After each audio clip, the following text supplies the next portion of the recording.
Nah, ketika Fatihah itu sebegitu keramatnya, sebegitu topnya, itu setan rapat, singkat cerita itu yang tadi dipimpin oleh iblis yang sedang terkapar apa? Terus sekali obatnya nggak ada, cuma dia shock karena ada surat yang turun yang melafatkan itu pasti selamat dari apa? Neraka. Nah ini gimana saran Anda? Terus sarannya adalah bikin orang-orang itu lupa, tidak baca Fatihah. Nah ini rapatnya iblis. Idzabu wajtahidu hatta tufilu qulubahum hatta la yaqulu hadis surah. Kala yuksiru qira'ataha wa la yakunu lahum ajrun wa thawabun bal yakunu lahum adzabun wa iqabun.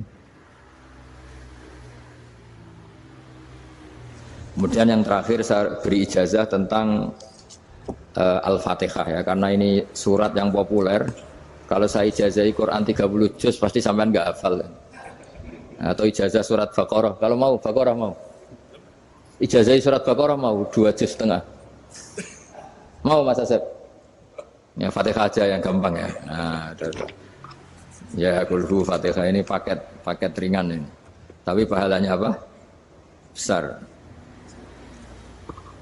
Ini beda ya, artinya selama ini mungkin Anda baca tapi monoton ya. Tapi ini saya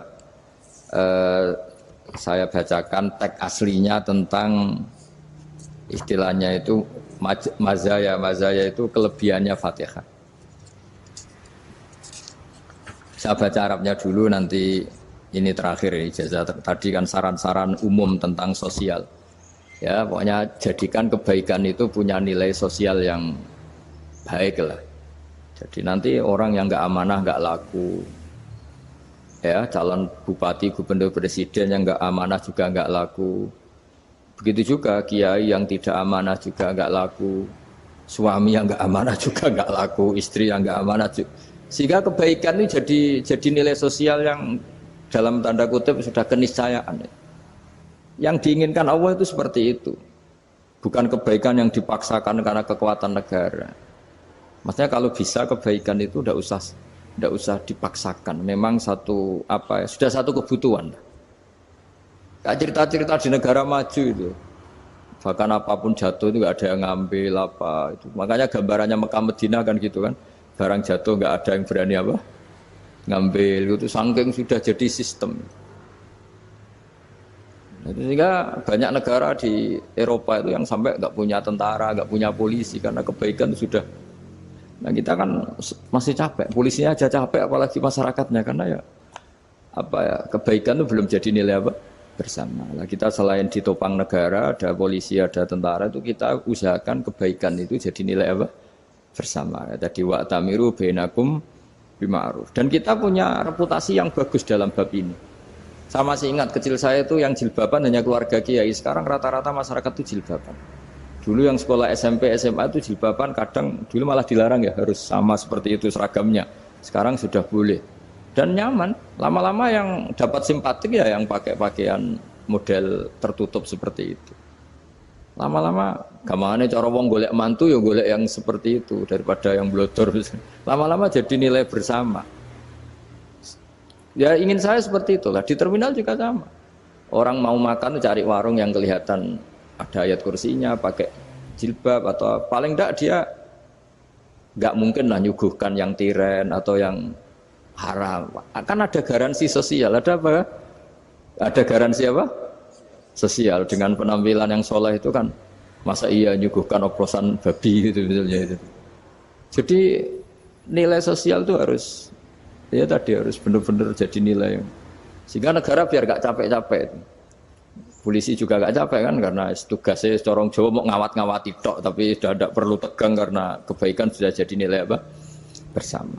Ya, ingat-ingat ya ayatnya tadi, wa'tamiru bainakum bima'ruf. Jadi kebaikan itu harus jadi nilai bersama. Iktimar itu menjadi urusan bersama. Makanya kalau kita rapat besar disebut apa? Muktamar. Muktamar itu urusan bersama.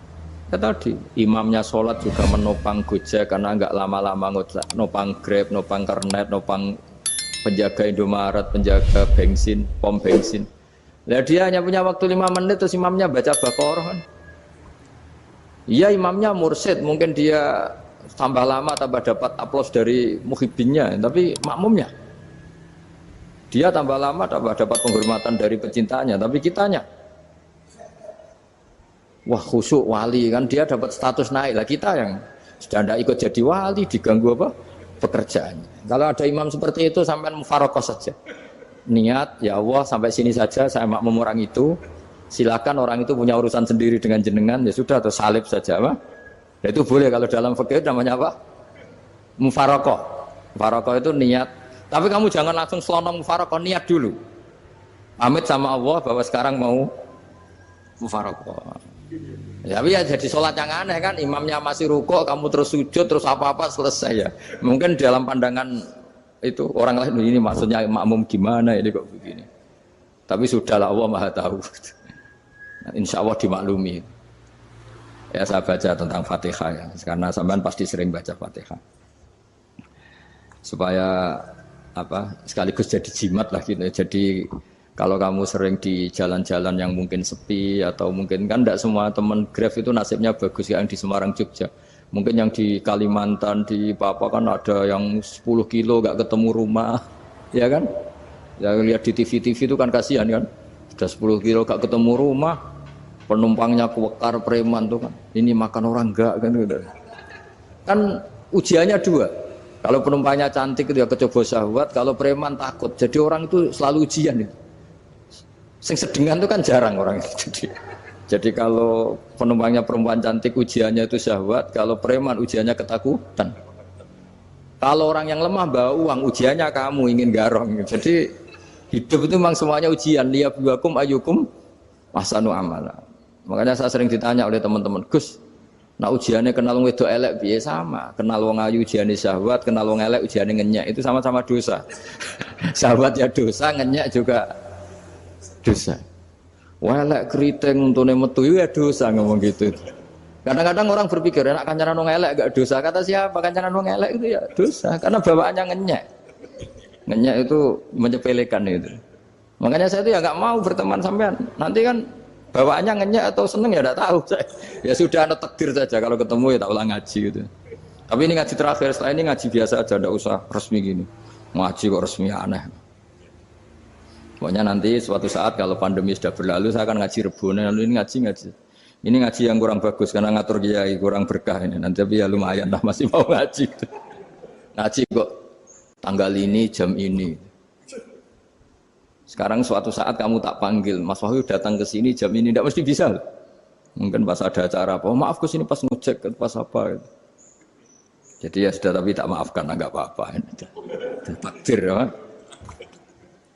Tak bacakan supaya sampean tahu keramatnya bismillah. Nah, sebelum saya bacakan bismillah Fatihah, tak beritahu tentang ilmu tafsirnya karena ini penting sekali. Fatihah itu dawuhnya Allah, tentu itu dawuhnya Allah. Saya ulang lagi itu kalam Allah. Tapi yang sudah diberikan kesampaian ke kita semua. Sehingga seakan-akan itu menjadi dawuhnya kita ke Allah. Jangan salah loh ya. Fatihah itu dawuh Allah tapi sudah diberikan ke kita. Sehingga posisi kita itu yang punya itu.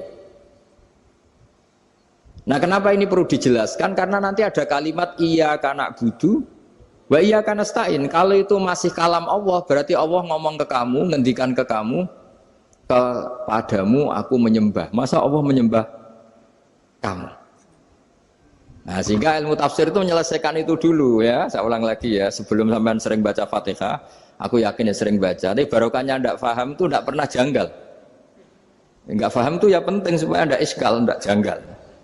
Sebetulnya di kalimat itu ada yang janggal. Kalau Fatihah itu kalimatnya Allah atau kalam Allah, bagaimana dengan kata-kata iyyaka na'budu? Masa Allah ngendikan ke kita, kepadamu kami menyembah. Masa Allah menyembah kita? Maka penyelesaiannya secara ilmu tafsir gimana? Semua ulama mengatakan, bukan satu dua, semuanya mengatakan di Fatihah itu semuanya diberi kawalan kalimat. Saya ulang lagi ya, di Fatihah itu semuanya diberi awalan kalimat qulu, katakan wahai hambaku begini. Ya, katakan wahai hambaku begini. Nah, begini ini pelajaran dari Allah yang sudah diberikan ke kita. Terus kita mengatakan bismillahirrahmanirrahim, alhamdulillahirabbil, termasuk kita mengatakan iyyaka na'budu wa iyyaka nasta'in. Jangan bayangkan Allah ngendikan ke kita. Kalau Allah ngendikan kita berarti gini, hei wahyu, ihdinas siratal mustaqim, tunjukkan saya jalan yang benar. Nah nanti kamu terus, ya Allah, Anda aja minta tolong saya minta tolong siapa kan? Jadi panjang kan? Ya, saya ulang lagi ya. Jadi itu di Ulumul Quran diterangkan gimana? Sebelum baca Fatihah, ya. Fatihah itu kalamullah, ngendikane Allah, tapi yang sudah diajarkan ke kita dan sudah milik kita. Sehingga kalimat itu menjadi milik kita. Tapi ya kalamullah, tetap kalamullah, tapi sudah menjadi milik kita. Sudah paham ya? Ya pinter nah. Ya, karena kalau tanpa penjelasan seperti ini Anda akan iskal. Bagaimana Allah, iskal itu janggal, bagaimana Allah mengatakan iya anak butuh. Kan jadi aneh kan? Ya, jadi tak jelaskan secara ilmiah ya. Jadi kata ulama-ulama tafsir, ayat-ayat Quran seperti ini sebetulnya dimulai dari qulu apa? Meskipun nggak dilafatkan. Itu kan sama dengan qul huwallahu ahad Muhammad, katakan kalau Tuhan itu satu. Ya namanya Quran itu kan kalam Allah, membina nabinya, membina umatnya. Makanya dikatakan atau enggak, di sini tersembunyi kata qulu, katakan. Ya, jadi ya ibarat apa itu? Kamu ngajari anak kamu lah, panggil jenengan bapak kulo. Itu maksudnya anak itu, kalimat itu kalimat kamu, tapi kamu ajarkan ke anak kamu. Terus anak kamu bilang, Pak jenengan bapak kulo. Nah, ketika kamu mengatakan jenengan, bukan kamu mengatakan jenengan anakku, berarti anakmu itu bapakmu, kan lucu kan? Anak kamu ajari jenengan bapak kulo, kamu engkau bapak saya. Terus anak kamu mengulang jenengan atau kamu bapak saya. Berarti itu kalimat yang kamu ajarkan, tapi sekarang sudah milik anak kamu. Kalau itu kalimat kamu kan lucu, masa anak kamu bilang bapak. Nah itu seperti itu. Jadi ulama memberi solusi atau jawaban iya karena abudu. Ya itu sebelumnya ada kata-kata qulu, katakan wahai hambaku, hubungan kamu dengan saya adalah katakan iya karena abudu wa iya karena nasta'in. Terus hubungan kamu dengan saya katakan juga dalam doamu ihdinas siratal mustaqim. Jelas ya, jadi itu kalam Allah yang sudah milik kita karena diajarkan Allah untuk kita. Dong ya? Ya dong, gak jelas gak. Tapi bagus, gak jelas itu bagus. Kalau kamu jelas gak jadi digrab, jadi gubernur. Min azimi fadliha kasratu asma'iha wa fadail ukhra. Ini cerita dramatisnya surat Al-Fatihah. Qala Abu Hurairah radhiyallahu anhu inna iblisa ranna khina unsitat Al-Fatihah. Jadi iblis itu begitu kesakitan. Ini kitab Abu Abul Farad karangannya Sayyid Muhammad Alawi, juga kutipan dari beberapa kitab. Yang jelas beliau sendiri juga ngutip dari beberapa riwayat di beberapa hadis. Halaman 1, 2, 3. Ketika Fatihah turun itu iblis kesakitan. Kayak orang sakit gigi lah, tersiksa sisanya karena turunnya surat apa? Al-Fatihah. Artinya kalau Anda baca Fatihah dijiwai, maka Anda melemahkan setan, melemahkan iblis. Wa qala Mujahid, khina unzilat Fatihatul kitab ronna fastama indahu asyayatin. Jadi ketika Fatihah itu turun, iblis itu terkapar lah kira-kira. Sampai dijenguk banyak setan. Jadi kamarnya di ICU lah kira-kira gitu kalau sekarang itu. Entah Covid entah enggak tahu, pokoknya di ICU sampai dijenguk banyak setan. Enggak tahu bawa apa enggak tahu, pokoknya dijenguk banyak setan. Ono yang nyangoni karena ini apa? Ketuanya apa? Pingsan, sakit.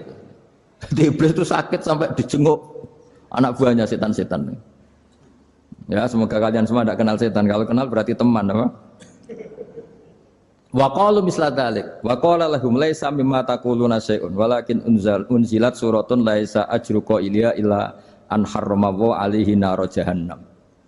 Saya ini bukan sakit fisik kata iblis. Kamu tidak usah jenguk saya, datangkan dokter terbaik, tidak usah. Saya ini tidak sakit fisik.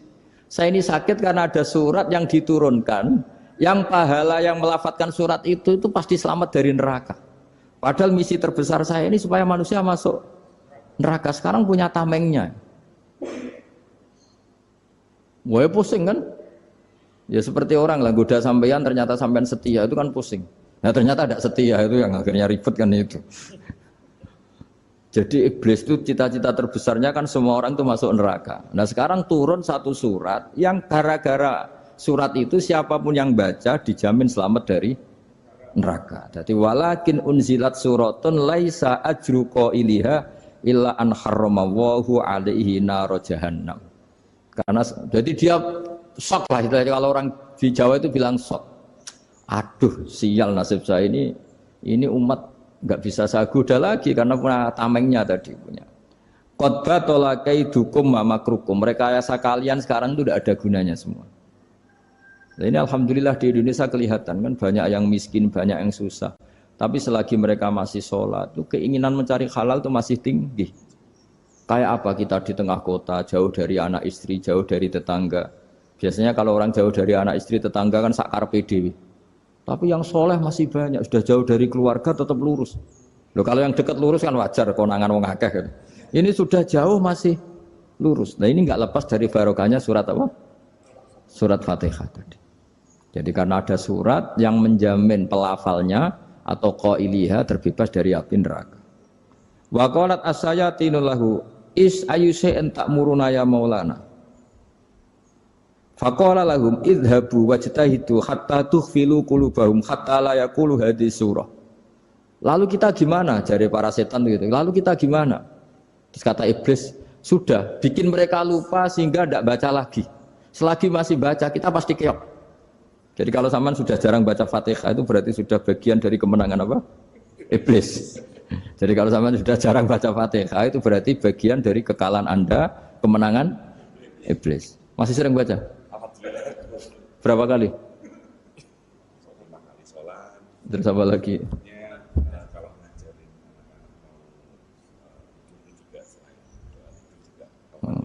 Kok 5 kali tok itu? Berarti pas sholat fardu tok itu? Enggak 5 kali itu mendingan itu 17. Kamu itu ngitungnya jangan 5 ini. 5 waktu itu berarti lumayan kan? Berapa? 17 ya? Ya. 17 ya? Ya. 17, tapi kalau makmum tuh sering separuh kan, apalagi makmum tarawih. Ya kan? Makmum tarawih itu bacanya Fatihah ada yang sempurna enggak ya? Ya enggak lah. Baru alhamdulillah rabbil alamin ruko ikut ruko gitu. Makmum kan yang tarawih lah. Kalau tarawih jarang sempurna ya. Fatihahnya itu. Kan imam sudah ruko. Kamu bacanya Fatihah sampai mana? Baru setengah ya. Ya paling pas tarawih aja kan enggak sempurna ya. Apalagi kalau imamnya sing kilat tuh waduh malah. Nah, ketika Fatihah itu sebegitu keramatnya, sebegitu topnya, itu setan rapat singkat cerita itu yang tadi dipimpin oleh iblis yang sedang terkapar apa? Terus tadi obatnya enggak ada, cuma dia shock karena ada surat yang turun yang melafatkan itu pasti selamat dari apa? Neraka. Nah ini gimana saran Anda? Sarannya adalah bikin orang-orang itu lupa, tidak baca Fatihah.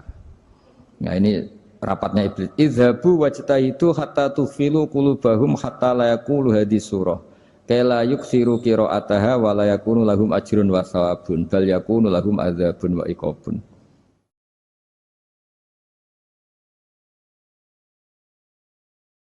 Jadi saya mohon selama ini Anda sudah baca, tapi mungkin hanya rutin saja. Napa rutin saja? Jadi barokahnya ngaji ini kamu punya kekuatan atau punya semangat membaca karena ini surat yang luar biasa. Ibarat gini, kalau sampean tanya, saya juga sering mikir, masa Gus hanya surat kok punya kekuatan seperti itu? Di dunia ini kata Allah, mulai Nabi Adam sampai kiamat, nggak ada yang bisa menandingi kekuatan kalimah. Kalimah itu kata-kata, nggak ada yang bisa menandingi kata-kata. Misalnya Anda nge-grab, berangkat istri cuek, berangkat cuek. Itu beda dengan ketika meskipun satu kalimat, wes Pak, muga-muga dilindungi pangeran, mungkin jenengan selamat. Itu menjadi teduh dan semangatnya luar biasa karena kayak mendapat support. Jadi kira-kira kalimat itu hubungannya kita dengan Allah, Fatihah itu seperti itu. Kamu melafadzkan satu kata-kata yang dibenarkan langit bumi, dibenarkan aras, dibenarkan malaikat, dibenarkan semua penghuni di dunia ini. Sehingga tuh efeknya luar biasa. Itu seperti gini ya, kamu cerai sama istri, terus nikah lagi katut babon. 10 tahun anak kamu dididik, ibunya benci kamu. Dan memang Anda layak dibenci. Dididik. Dan sampai nggak pernah manggil kamu Pak. Suatu saat, kamu tentu rindu kan, ingin dipanggil Bapak oleh anak kamu. Suatu saat anak ini manggil kamu Pak E. Wah itu senengnya bukan main. Hanya sebuah kata-kata. Makanya kadang-kadang orang itu tanya sama kiai, ijazah lafadz ini gunanya apa sih? Itu ijazah-ijazah itu untaian kata-kata. Yang kata-kata ini dibenarkan langit dan bumi dan aras dan para malaikat, sehingga efeknya itu luar. Nah ibarat seperti itulah, kamu melafadzkan Fatihah itu melafadzkan kata-kata yang dibenarkan Allah dan Rasul dan semua malaikat, semua penghuni langit. Maka ini efeknya pasti luar. Nah di sini lah orang-orang dulu itu tahu keramatnya itu, sehingga ketika melawan Belanda, melawan Jepang dulu itu kalimat-kalimat itu menjadi mantra yang luar biasa. Doa yang luar biasa. Tapi di era modern karena orang sudah tidak ngerti itu, dianggap itu mantra, jimat, khurafat, bid'ah, waduh ribet menemal. Sebetulnya tidak seperti itu. Memang kata-kata ini kekuatannya luar biasa. Sama kesakitan hati kamu juga karena itu. Ngojek wangilan. Lha Pak di bojo kok kowe gagahe tok kere. Wah, iku seling terus mesti. Padahal kalimat itu kan tidak melukai secara fisik, tapi apa kerjanya sesuk sarasa-rasen. Karena terus dengan pengadilan seperti itu kan, ngapain kerja demi perempuan yang seperti ini? Lagi-lagi kata-kata ini luar. Nah bayangkan kalau kata-kata itu adalah kalimat yang diajarkan Allah lewat Rasulnya, lewat malaikat Jibril. Kayak apa kekuatannya itu? Nah kira-kira Fatihah itu gitu. Kalimat yang baik, kalimatan thayyibah diajarkan oleh Allah dan Rasul, kayak apa kira-kira kekuatannya? Pasti luar biasa. Wong support yang dikatakan istri kita, anak kita aja luar biasa, apalagi ini support yang diajarkan Allah dan Rasul. Ya makanya saya mohon kalau baca Fatihah, baca kalimat-kalimat thayyibah ketika sholat itu dijiwai. Ya misalnya Rabbana lakal hamdu mil'us samawati wa mil'ul ardi wa mil'u ma syi'ta min syai'im. Engkau zat yang layak dipuji, dan pujian ini memenuhi langit dan bumi. Karena kita tahu nggak ada sejengkal di alam raya ini kecuali di situ ada rahmat Allah. Misalnya kamu bisa lewat sampai rumah saya, kamu mungkin anggap biasa saja. Coba kalau ngalami likuifaksi, tahu-tahu bumi ini ambles, bisa ngelewati yang likuifaksi itu luar. Tanyakan orang pernah ngalami likuifaksi di Sulawesi, itu melihat bumi bisa diinjak gak ambles itu, wah luar. Nah, sama nggak ngalami itu sehingga lewat bumi ya biasa aja. Coba kalau ngalami seperti tidur, ya biasa aja. Coba kalau ada gempa, bahwa bumi tenang ini sudah nikmat yang luar biasa. Masa kamu ngakui nikmat nunggu digituin? Ya kan? Nah, makanya baca Fatihah dijiwai lah, bahwa ini kalimat yang luar biasa. Nah, saya teruskan ya. Warwa Muslimun fi sahihihi an Ibnu Abbas radhiyallahu anhuma annahu qala bainama Jibril alaihi salam qaidun dan Nabi sami anaqidan min fawqih farafa'a ra'sahu faqala hadza babun minas sama futihal yawma lam yuftah qaddu ilal yaum fanazala minhu malakun faqala hadza malakun nazza ilal ardi wa lam yanzil qaddu ilal yauma fasallim waqal absyir binuraini qad uti tahuma lam yu'tahuma nabiyyun qablak Fatihatul kitab wa khawatimu suratil Baqarah. Jadi suatu saat Jibril ini jagongan kira-kira gitu sama Rasulullah. Tahu-tahu langit itu gemuruh. Karena langit gemuruh kata Jibril terus semuanya ngangkat kepala ke langit. Ini pintu langit baru ini dibuka, yang sebelumnya tidak pernah dibuka seperti ini. Turunlah malaikat, yang malaikat ini pun malaikat spesial, yang enggak malaikat murahan lah kira-kira gitu, yang enggak pernah turun ke bumi kecuali juga saat itu. Dengan penyambutan yang luar biasa, dengan semuanya tidak pernah terjadi. Hanya karena bahwa surat Fatihah.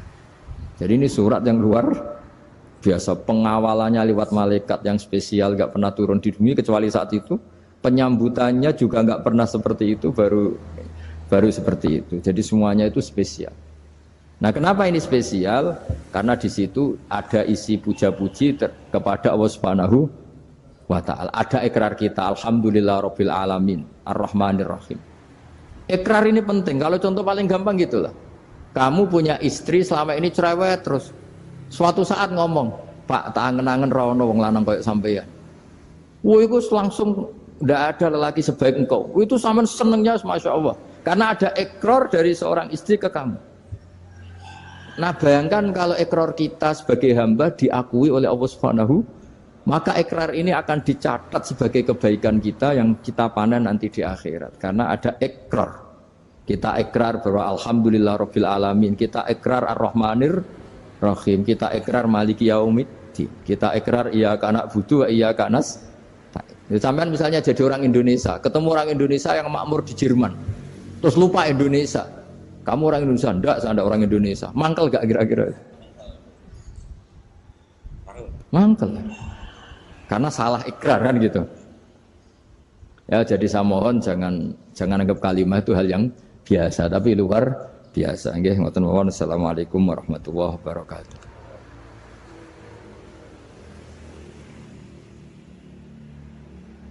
Saya berkali-kali kampanye di mana-mana lah, kampanye dan menganjurkan. Di antara catatan dalam Suhufi Ibrahim wa Musa kan ada kan di Quran itu yang dinamakan lampiran-lampiran wasiatnya Nabi Ibrahim dan Nabi apa? Musa. Itu di antara catatannya begini. Orang yang punya akal itu adalah orang yang bisa menikmati sesuatu yang baik. Misalnya gini, contoh gampang gini. Kamu punya anak pertama atau punya anak yang masih kecil, itu gendong tuh senangnya bukan main. Melihat anak sehat tuh senangnya bukan main. Mungkin saat itu banyak orang yang sedang maksiat dengan perempuan nakal atau dengan teman-teman nakalnya, yang nganggap seperti itu tidak nikmat. Tapi andaikan ini ditimbang ya ditimbang. Yang maksiat betulan, misalnya paling ukuran bahagianya itu 70%. Tapi yang ini, yang nimang anak baru lahir atau masih kecil, corong Jawa ngeloni anak, bisa saja bahagianya itu sampai 100%. Artinya selama ini kesalahan kita adalah nganggap maksiat itu pasti menyenangkan dan taat itu tidak menyenangkan. Makanya saya berkali-kali fatwa, untuk melawan kenikmatan maksiat, orang harus terbiasa menikmati taat, menikmati kebaikan. Jangan kira kita nimang istri nikmat, nimang anak nikmat, ketemu teman yang lama tidak ketemu juga nikmat. Artinya kita akan melewati berjam-jam untuk jagungan sama teman, sama anak, sama istri. Dan itu harus kamu nikmati supaya mengganti tidak berkebutuhan nikmat yang lewat jalur maksiat. Jadi saya mohon sarana-sarana yang menyenangkan itu, yang taat itu kita maksimalkan. Makanya bapak saya itu sering pesan, kowe nak ngaji sing guyon, sing seneng. Nganti wong maksiat itu karena cari kesenangan. Coba kalau kesenangan itu sudah didapatkan saat taat, maka tidak butuh lagi kesenangan yang berbentuk maksiat. Makanya orang-orang wali dulu kalau sudah sholat itu gak bisa berhenti karena merasa nikmat. Makanya Nabi pernah ngendikan wa qurratu aini fi sholat, nyaman saya itu kalau sedang sholat.